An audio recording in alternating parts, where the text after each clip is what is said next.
네, 여러분 11월이 되었습니다. 자연스럽게 한 해의 끝자락에 서 있습니다. 공기는 어느덧 차가워지고 단풍은 절정에 이르렀습니다. 곡식은 고개를 숙이며 익어가고 있습니다. 가을은 결실의 끝이자 다음을 준비하는 시작의 계절입니다. 이 시기가 되면 우리는 자연스럽게 시간이라는 단어를 떠올리게 됩니다. 올해를 어떻게 마무리할지, 내년에는 어떤 길을 걸어가야 할지 기도하며 다시 방향을 세우는 시기입니다. 여러분, 신앙생활에서도 11월은 아주 특별한 때입니다. 추수를 감사로 마무리하고 대림절을 준비하는 시간, 감사의 계절이자 기다림의 계절입니다. 이 기다림은 하나님께서 우리를 새롭게 빚으시는 시간입니다. 그런 의미에서 오늘 말씀에 나오는 포도주는 가을의 계절의 언어와 닮은 것 같습니다. 프랑스 보르도의 한 와인 장인은 좋은 와인은 기술이 아니라 기다림이 만든다라고 말했습니다. 좋은 와인의 기준은 좋은 기술이 아니라 오랜 시간이라는 것입니다. 그는 지하 숙성실에 있는 오크통을 보면서 이 와인은 아직 깨어나지 않았습니다. 더 시간을 받아야 합니다라고 덧붙여서 말했습니다. 여러분, 포도주는 단 하루 만에 만들어지지 않습니다. 햇빛과 바람, 흙과 어둠이 긴 시간을 만나야 그 안에서 좋은 향이 난다고 합니다. 하나님도 우리의 삶을 그렇게 다루십니다. 당장 바꾸기보다 시간 속에서 천천히 우리를 익혀가고 계십니다. 하나님은 서두르지 않으시지만 결코 멈추지도 않으십니다. 오늘 본문은 바로 그 시간의 은혜를 비유로 설명하고 있습니다. 예수님께서는 새 포도주는 새 부대에 넣어야 한다라고 말씀하셨습니다.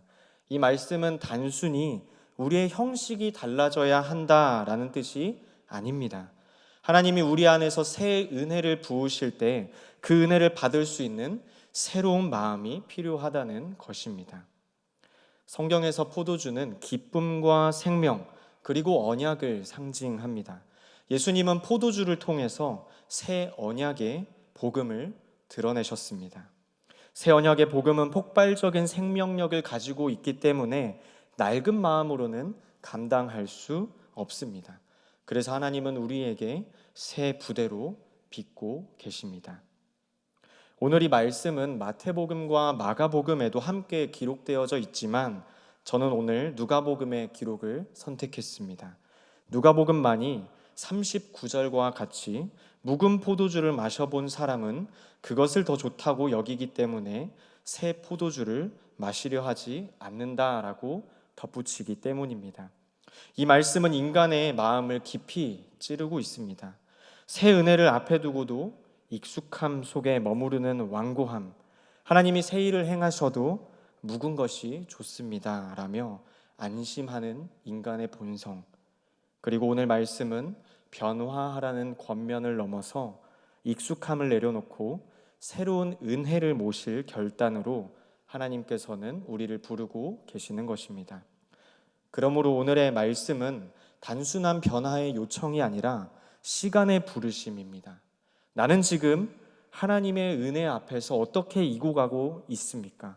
아니면 낡은 부대 속에서 터져가고 있습니까? 오늘 우리는 익어가는 은혜 속에서 준비되는 마음으로 하나님 앞에 바로 서야 합니다. 오늘의 말씀은 금식 논쟁 한가운데서 주어졌습니다. 바리새인과 서기관들은 예수님께 따졌습니다. 요한의 제자들은 자주 금식하는데 당신의 제자들은 어찌하여 먹고 마십니까? 그들의 시선에는 의로움이 담겨져 있었지만 그 의로움은 생명이 아니라 틀에 가까웠습니다. 금식과 율법을 지키는 일은 완벽했지만 그 안에는 기쁨이 없던 것입니다. 율법을 중시하는 그들을 향해 예수님께서는 뜻밖의 대답을 하셨습니다. 혼인집 손님들이 신랑과 함께 있을 때 금식하게 하겠느냐? 예수님은 하나님 나라를 잔치로, 자신을 그 잔치의 신랑으로 소개하셨습니다. 그 말은 곧 그렇게 들렸을 것입니다.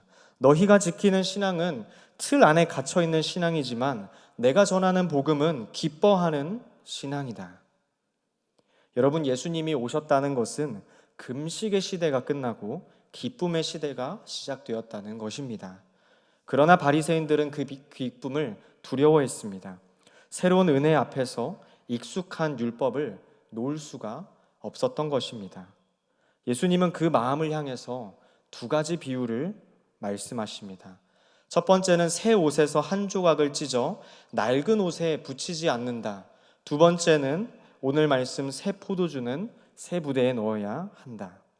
이 두 비유는 같은 진리를 가리킵니다. 복음은 낡은 율법의 틀에 담기지 않는다는 것입니다. 그렇다면 왜 하필 포도주였을까요? 포도주는 성경 속에서 단순한 음료가 아니었습니다. 기쁨의 상징이며 축복의 언어이고 예수님의 피로 세워질 새 언약의 예표였습니다. 구약의 제사에서는 곡식과 기름 그리고 포도주가 하나님의 복을 상징했습니다. 신약에서는 그것이 예수님의 피의 은혜로 완성됩니다. 그래서 새 포도주란 예수님의 복음, 주님의 피로 완성된 새 언약, 그리고 기쁨으로 채워진 하나님 나라를 가리키는 것입니다. 그러나 새 포도주는 곧바로 마실 수는 없습니다. 그 안에는 발효가 필요합니다. 시간이 지나야 향이 깊어지고 맛이 완성됩니다. 포도주는 기다림 속에서 완성되는 것입니다. 그래서 예수님이 말씀하신 새 포도주는 즉흥적인 기쁨이 아니라 익어가는 은혜를 상징합니다. 하나님의 은혜는 순간의 사건이 아닙니다. 삶의 시간 속에서 기도와 순종과 눈물 속에서 하나님은 우리의 믿음을 익히십니다. 시간을 통해서 마음을 부드럽게 하시고 고난을 통해서 단단하게 하십니다. 가끔 우리의 신앙이 힘을 잃을 때가 있습니다. 왜 이렇게 오래 걸릴까? 시간이 야속하게만 느껴지고 지쳐갈 때가 많습니다. 그러나 포도주가 익는 동안 향이 만들어지듯 우리의 기다림 속에서도 하나님의 짙은 향이 만들어지는 것입니다. 여러분, 핸드드립 커피를 내릴 때를 생각해 보면 물을 한 번에 부으면 커피가 써집니다. 천천히 일정한 간격으로 물을 부을 때 커피가 그 향이 고르게 피어난다고 합니다. 급하게 부은 물은 커피 향을 쏟아내지만 천천히 부은 물은 깊은 맛을 남기는 것입니다. 하나님의 은혜도 그렇습니다. 빠르게 쏟아지면 감정이 되고 천천히 스며들면 믿음이 됩니다. 오늘 말씀에 나오는 부대는 단순한 저장 용기가 아닙니다. 하나님의 은혜를 담으시는 그 사랑의 마음, 그리고 그 마음들이 모여서 만들어지는 그릇을 의미합니다. 당시 사람들은 포도주를 유리병이 아니라 짐승의 가죽 부대에 보관했습니다. 포도즙이 발효되며 부풀어 오를 때 그 포도주는 팽창을 하기 때문에 부대는 팽창을 견뎌야 했습니다. 낡은 부대는 이미 굳어 있어서 새 포도주의 힘을 버텨내지 못하고 터져버립니다. 그래서 새 포도주는 반드시 유연한 부드러운 새 부대에 담아야 했습니다. 예수님은 이 비유로 바리새인들에게 말씀하신 것입니다.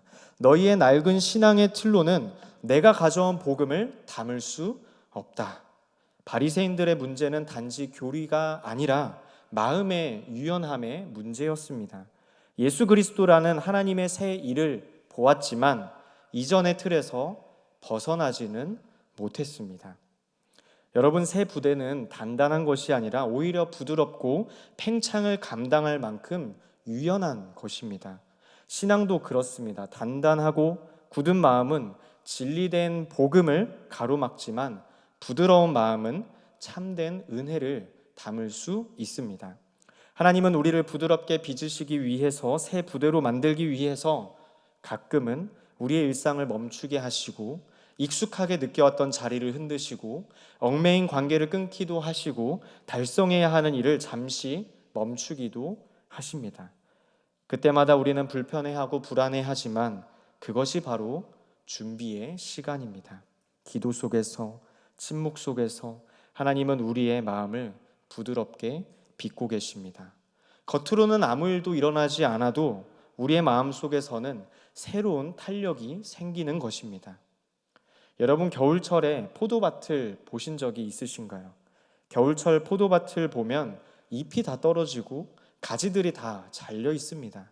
멀리서 보면 마치 죽은 나무와도 같습니다. 그러나 정말 죽은 나무일까요?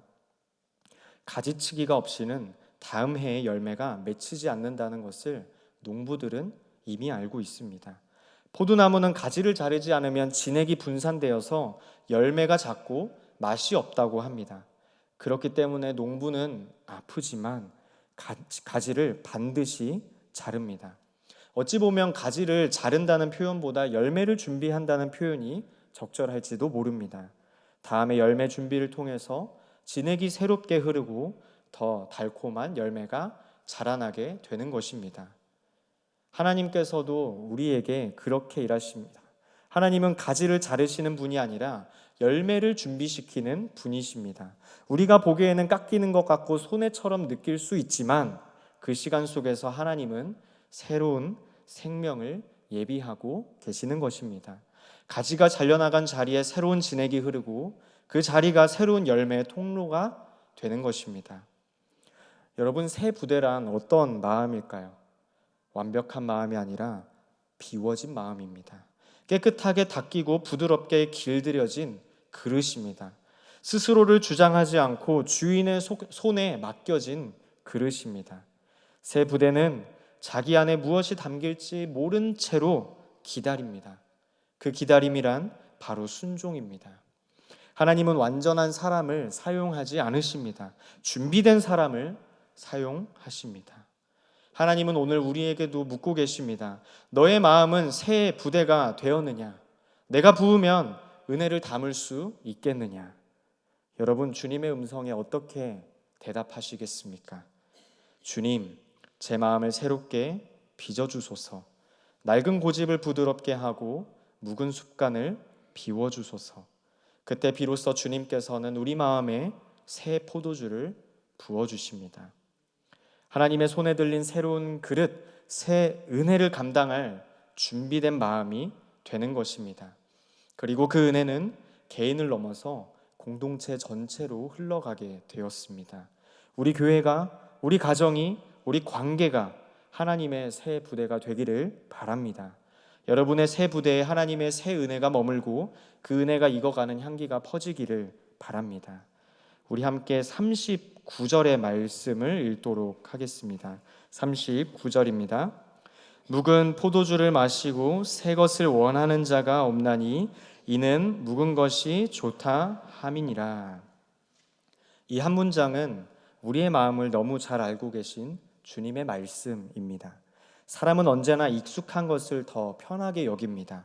익숙한 자리, 익숙한 방식, 익숙한 신앙, 낡았어도 안정된 방식, 안정된 자리를 떠나기를 어려워합니다. 그러나 복음은 언제나 새로움 속에서 자라납니다. 묵은 포도주는 역사와 안정된 맛이 있지만 이미 발효가 끝났고 맛이 익숙하며 놀라움이 없습니다. 예수님은 오늘 우리에게 말씀하십니다. 너는 여전히 묵은 것이 좋다고 말하고 있지 않느냐? 이 질문은 우리의 안일함을 흔듭니다. 묵은 포도주를 버린다는 것은 어제의 방식, 어제의 습관, 어제의 신앙을 내려놓는 일입니다. 과거를 부정하는 것이 아니라 하나님의 오늘의 일을 믿는 것입니다. 하나님은 어제의 은혜로 오늘을 채우시지 않습니다. 언제나 새날에 새 은혜로 우리에게 넘치도록 부어주십니다. 묵은 포도주가 나쁘다는 것이 아닙니다. 그러나 신앙의 성숙을 붙잡는 법보다 놓는 법을 배우는 것입니다. 비워야 채워지고 내려놓아야 부어집니다. 하지만 묵은 포도주는 성장을 멈춘 상태입니다. 낡은 부대에 새 포도주를 부을 수 없듯이 묵은 마음에는 새로운 은혜가 머물 수 없습니다. 하나님은 비워진 마음을 찾고 계십니다. 하나님은 포기하는 사람을 버리지 않으십니다. 오히려 그런 마음 위에 새 일을 시작하시는 것입니다. 어느 마을에 오래된 도공이 있었습니다. 매일 진흙으로 그릇을 빚었습니다. 제자가 물었습니다. 아니 선생님 왜 자꾸 그릇을 무너뜨리십니까? 방금 만든 것도 참 예뻤는데 왜 깨뜨리십니까? 도국은 미소를 지으며 말했습니다. 겉으로 보기엔 괜찮지만 이대로 불에 넣으면 갈라진단다. 나는 그릇을 깨뜨리는 것이 아니라 완성된 자리를 찾아내는 것이다. 그 말을 듣고 제자는 무너짐 같았지만 사실은 단단함을 준비하는 손길이었다는 것을 깨달았습니다. 하나님께서도 우리를 그렇게 빚고 계십니다. 겉으로 보기에는 무너진 것 같지만, 때로는 깨지는 것 같지만 하나님은 우리를 여전히 포기하지 않으십니다. 불 속에서도 견딜 수 있는 믿음, 시간 속에서도 깨어지지 않을 마음을 준비시키시는 중입니다. 우리의 신앙이 깊어지려면 익숙함의 무게를 내려놓아야 합니다. 이게 맞다고 배워왔어요. 이게 편해서 좋아요.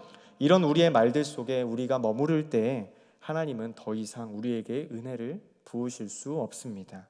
묵은 포도주를 버리지 않으면 새 포도주는 쏟아집니다. 새 은혜는 새 마음에만 담깁니다. 우리의 예배도, 신앙도, 삶도, 일터도, 가정도, 관계도 마찬가지입니다. 어제의 방식으로 오늘을 살아갈 수 없습니다. 하나님은 지금의 상황 속에서 새로운 부르심으로 우리를 초청하고 계십니다. 그 부르심 앞에 멈춰있는 익숙함을 내려놓을 때 하나님은 새 일을 시작하게 되는 것입니다.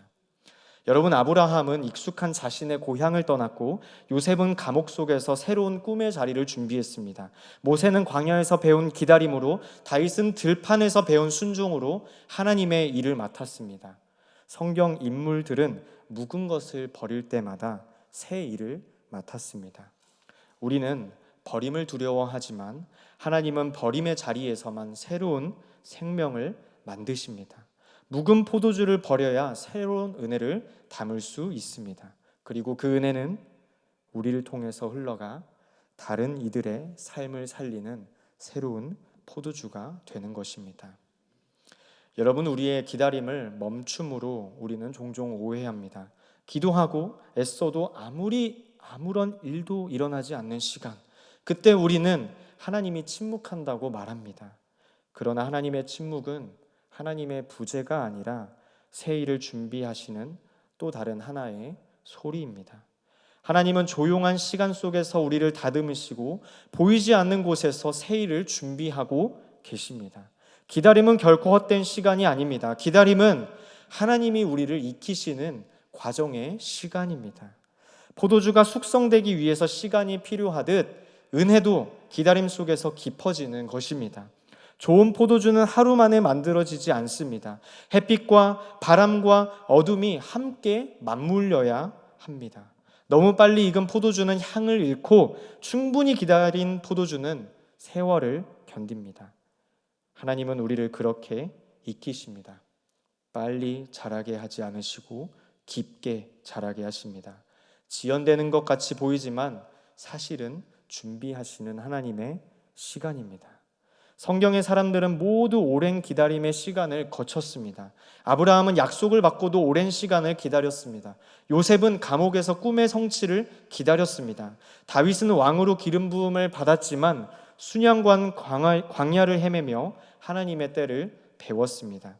그들의 기다림은 늦어진 것이 아니라 익어가는 과정이었습니다. 하나님은 약속을 미루신 것이 아니라 약속을 감당할 믿음을 준비시킨 것이었습니다. 우리의 삶에서도 그러한 시간들이 있습니다. 기도했는데 응답이 늦어지는 시간, 붙잡는 길이 멈춰 보이는 시간. 그러나 하나님은 그 시간 속에서도 일하고 계십니다. 하나님은 서두르지 않으시지만 결코 늦지 않으신다. 하나님은 우리가 준비되기 전에는 포도주를 부으시지 않습니다. 익지 않은 포도주를 마시면 쓴맛이 나기 때문입니다. 하나님은 우리를 통해서 은혜의 향이 나기를 기다리십니다. 지금 내 삶의 기다림은 실패가 아니라 하나님의 숙성 시간입니다. 기도의 응답이 늦어지는 것은 하나님이 나를 더 넓은 부대로 준비시키고 계시기 때문입니다. 기다림은 하나님이 나를 다루시는 시간입니다. 하나님은 그 시간을 통해서 내 마음의 거친 부분을 깎고 내 신앙의 중심을 바로 세우십니다. 기다림은 결코 죽은 시간이 아닙니다. 하나님은 침묵 속에서 새로운 생명을 준비하고 계시는 것입니다. 우리가 지금 겪는 광야의 시간, 기도가 메아리처럼 돌아오는 시간, 그 속에서도 하나님은 우리를 익히고 계십니다. 그 시간을 통해 우리를 새로운 부대로 바꾸고 계십니다. 여러분, 이제 대림절이 다가옵니다. 대림절은 기다림의 절기입니다. 아기 예수를 기다리며 다시 오실 예수를 기다리는 시간입니다. 기다림은 단순한 인내가 아닙니다. 기다림은 믿음의 또 다른 표현입니다. 기다림은 하나님께서 나를 잊지 않으셨음을 믿는 신앙 고백입니다.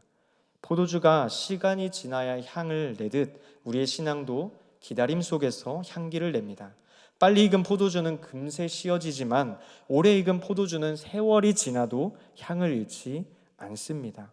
하나님은 우리를 빠르게 만들지 않으십니다. 하나님은 우리를 가장 향기롭게 만드십니다. 그 향기가 바로 하나님께서 우리에게 부어주신 은혜입니다. 그러므로 우리는 기다림을 두려워하지 않아야 합니다. 그 기다림의 시간에는 하나님의 손 안에 있습니다. 하나님은 지금도 우리를 천천히 익히고 계십니다. 우리의 믿음을 단단하게 하고 새로운 믿음을, 우리의 마음을 새 부대로 다듬고 계십니다. 아직 다 익지 않았지만 포기하지 않으시는 주님의 사랑, 그 사랑 속에 은혜가 있고 그 기다림 속에 생명이 있습니다. 여러분, 함께 주보를 한번 볼까요? 주보에 보면 오늘 설교 제목이 나와 있습니다. 함께 설교 제목을 읽어볼까요? 익어가는 은혜, 준비되는 마음.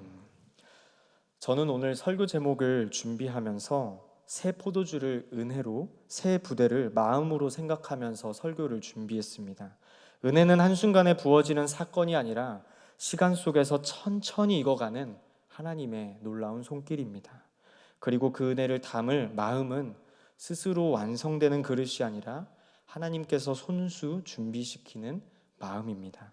언제쯤 읽을지, 이제는 변화가 있고 응답이 있어야지 않을까 생각하지만 하나님은 아직 여러분의 포도주가 향기를 낼 때가 아니라고, 여러분을 향한 하나님의 계획은 익어가는 중이라고 말씀하십니다. 하나님은 포도주의 장인처럼 우리의 인생을 하나님의 시간 속에서 천천히 돌리고 계십니다. 섬세하고 정확하며 실수 없으신 그 하나님의 놀라운 손에서 우리를 낡은 부대가 아니라 새 부대로 빚으시고 그 부대에 새로운 포도주를 부어주시는 것입니다. 포도주는 시간이 지나야 맛을 내듯이 우리의 신앙도 시간이 지나야 깊이를 드러냅니다.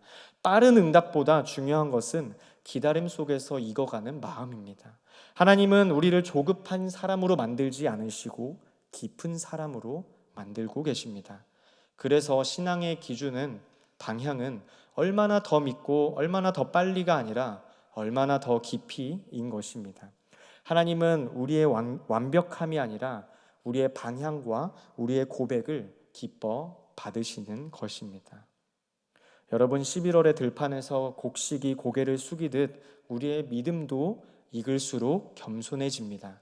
가을의 햇살이 낮아질수록 더 따뜻해지듯이 하나님의 은혜를 많이 받은 사람일수록 마음은 더 낮아지고 더 유연해집니다. 그것이 바로 익은 믿음인 것입니다. 우리는 스스로 점검해야 합니다. 나는 지금 익어가고 있는가? 하나님의 은혜를 담을 준비가 되었는가? 익지 않은 포도주는 쓴맛을 남기지만 익은 포도주는 향기로 사람을 살립니다. 우리의 신앙도 그렇습니다. 익어야 향을 내고 향을 내야 복음이 됩니다. 그러므로 사랑하는 여러분, 속도를 내려놓고 방향을 붙드는 저와 여러분 되기를 바랍니다. 결과보다 과정을, 응답보다 성숙을 바라보는 저와 여러분이 되기를 바랍니다. 익어가는 은혜가 오늘 우리의 삶에, 우리의 예배와 사역과 관계 위에 조용하지만 확실하게 익어가기를 축복합니다. 익지 않아도 포기하지 않으시는 하나님께서는 여러분의 인생을 더 깊은 맛으로 익혀가고 계십니다. 그리고 반드시 가장 아름다울 때 완성하십니다. 익어가는 은혜, 준비되는 마음, 간절히 바라기는 익어가는 은혜로 준비되는 마음으로 하나님 앞에 새롭게 바로 서는 인생이 되시기를 간절히 바라고 소망합니다.